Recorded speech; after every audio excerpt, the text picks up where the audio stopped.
G'day guys, it looks like it's now day 10. Oh, that box is getting empty. Wonderful. Okay. Ooh, haha. It's like a baby's rattle. Very light. With some funny toy. Oh, mystery.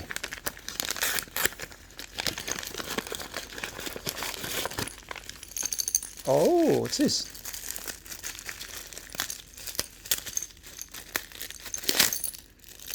Oh, it's a little lovely note. From Cherry, thank you. Today is day 10. Chinese New Year is coming. It's time to gather and you come back to your home with your family after 4 days. Yes, that's right, 4 more days. Yay.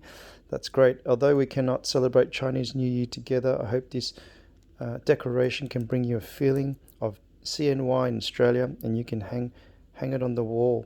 Hope you have a great year in Australia. I know it will be a good bar and I still can work with you and learn from you. I am really looking forward to it. Stay healthy and be happy.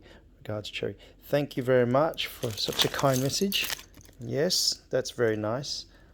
That's very nice. I love these local things that I've never really been exposed to before. I'm not sure what that is. Oh, that's an ox. That's a cow. Okay. All right. Beautiful. Thank you.